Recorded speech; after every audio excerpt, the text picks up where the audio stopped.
Yo, what's going on YouTube? In today's video, I'm going to be bringing to you the second half of my Team Affinity predictions video. So, last time we did the the American League. This time we'll be doing the last 15 teams in the National League, excuse me. So, after the content dropped during the live stream, and after they finished talking about the new content, they put up the new content schedule. And we'll go take a look at it real quick. We finally got the update and when we're going to be getting Stage 4, and it's going to be this coming Friday on November 6th. So it says Friday rewards for all 30 teams reveals begin 11/2. So on Monday, they will be start revealing teams. I'm assuming they'll do about 5 teams at a time so that all the teams are revealed by the time Friday comes, and so we can know what we're gonna get. With this, what this tells me though is that I was correct in what I was saying, that they were going to do a different... Stage 4 is going to be different from the Finest program. So I believe Stage 4 is just going to be, cards on their own. And then the Finest program is going to be something completely different. That's good on that part. I'm glad that happened because now my predictions, we're going to see how close I can get on each prediction. So we'll go back to the Team Affinity page and see what we can do. We'll start off with the Braves. Start off with the NL East and the Braves.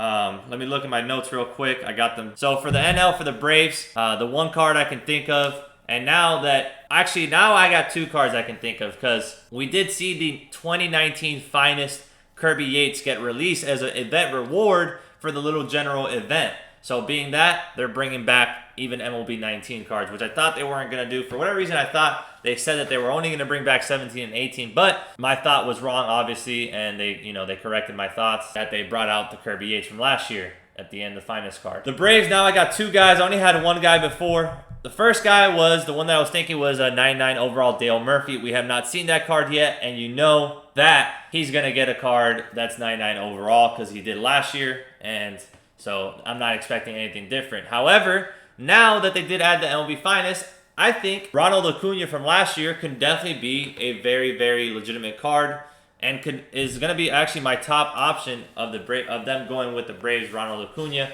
Everybody loves Acuna, and it's a guy that's obviously going to be used more than what Dale Murphy would be used. So that's what I'm thinking they're going to go with, the 19 Finest Ronald Acuna. For the Marlins, we already have AJ Burnett. We have Juan Pierre. We already have a good Hanley. So the only one I can think of, Cliff Floyd, we haven't seen a high overall card for him yet. However, maybe they do a Miggy this year for the Marlins and give him a 99 overall. I don't see it happening because his best years, he had great years with the Marlins, but obviously his prime has been spent with the Tigers. So, and I talked about it last video, he could get a card with the Tigers. So I don't see it happening. Cliff Floyd's my pick for the Marlins. Not an exciting pick at all. But Marlins have had good ones. I can't really complain. They've had pretty good ones. The Jazz Chisholm was really good. AJ Burnett was pretty decent for him. It was one of the top ones in the Stage 3. So can't really complain. I knew it was going to come to an end, but whatever. Next, we're going to have the Mets. And with the Mets, I was thinking maybe a Cy Young Jacob deGrom. That's the only one I could really think of for the Mets. The Finest card for them, or they can give the Finest to, now they can also do Pete Alonso. That could be another one, because I do think deGrom gets a Finest this year. So yeah, I don't think Cy Young, it could be a Cy Young deGrom, it really could, because that'd be a 99 overall, but they could easily bring back the Finest from last year of Pete Alonso. I know he already has a 96 overall, but the Finest was 99, so it'll be, it covers that 99 that I expect all the teams to have, pretty much a 99 overall. Next is the Phillies.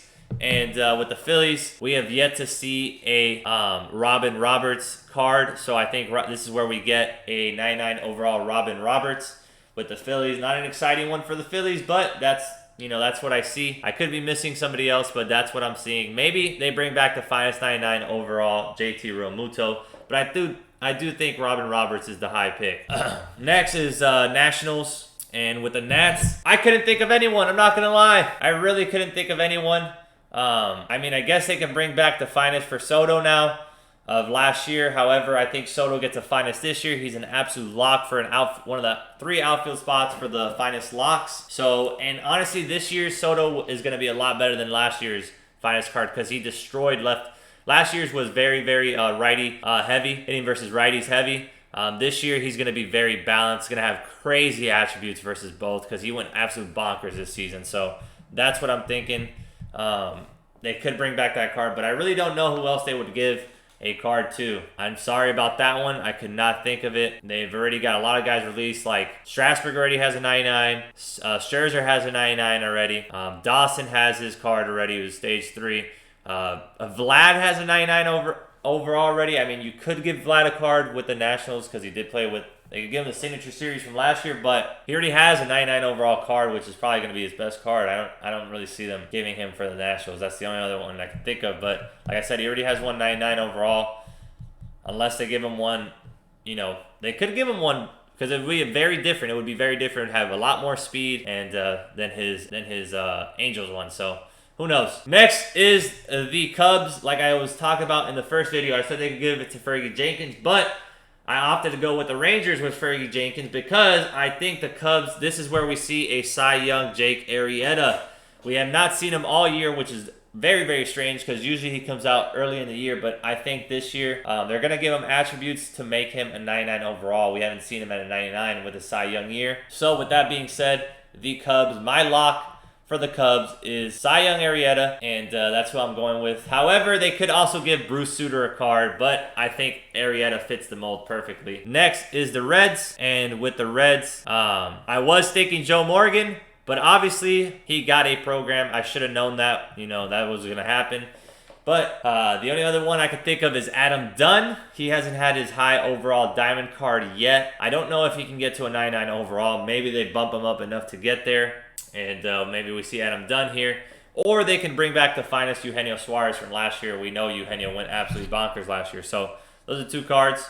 Next is the Brewers. And with the Brewers, I can see them going with either a 99 MVP version of Ryan Braun. We haven't seen his high overall yet. Or a Josh Hader, a finest card from, you know, last year or the year before. One of the Josh Hader finest cards that's come out. Because obviously this year he's not going to get a finest as he didn't perform well enough to get a finest this year. Next is the Pirates. And with the Pirates, I'm going to go with Willie Stargell. We have a lower diamond Willie Stargell, but we haven't seen his high overall diamond. Or they can also sneak in there, which is a possibility, and sneak in there the Player of the Month Josh Bell from last year. That card was bonkers, and they can actually give him better numbers because he almost hit 400 that month with over 10 tanks. So maybe we get a juicy Josh Bell in this situation. I don't see it happening because he was the face of the franchise when he came out. Or he was stage 1's face of the franchise, so I do see Stargell as the guy, but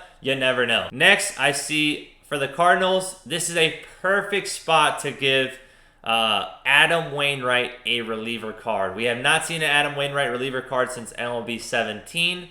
And this is just a great spot to give him one. They brought in John Smoltz this year, and they've given him a high diamond. He has 2 diamond reliever cards, 1 low diamond and 1 high diamond. So we have the prime Adam Wainwright as a starter.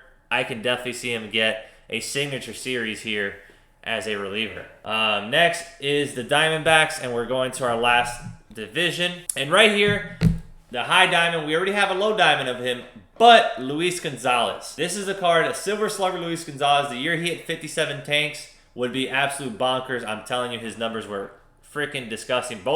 He had great splits. He hit well versus lefties as well. Arizona will get a great card if they give him that card. I think that's who they go with, honestly. Next is the Rockies. I can see them go with either a Silver Slugger Nolan Arenado or a past year's finest version maybe, but I could see a Silver Slugger Arenado. We have not seen a flashback of Arenado yet. The only thing we've ever seen is finest cards of Arenado. I think it's about time they do give him a flashback.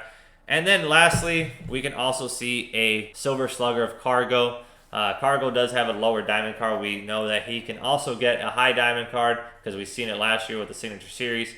But this year, I feel like they go with a 1-year card. His best year was with the Rockies, where he went absolute bonkers. He won a batting title that year and a Silver Slugger when he hit I think it was 330 with 35 bombs. So that card would be pretty good. Next, we're going to go with Los Angeles. I could either see a Future Stars Gavin Lux, since we haven't seen him yet, or the one that I would really want is Finest Bellinger from last year, or just the MVP version from him last year. Doesn't matter what they give him, just give him the card from last year, damn it, and put him in the game, and make it even tougher on us to pick who we should go with in the outfield. For the Padres, well, I was going to go with I was going with Future Stars Mackenzie Gore. And obviously, he got put as a henchman for for the 10th inning program. He was in one of the henchman picks. So now I'm SOL, shit out of luck, because I really couldn't think of anybody else besides Mackenzie Gore.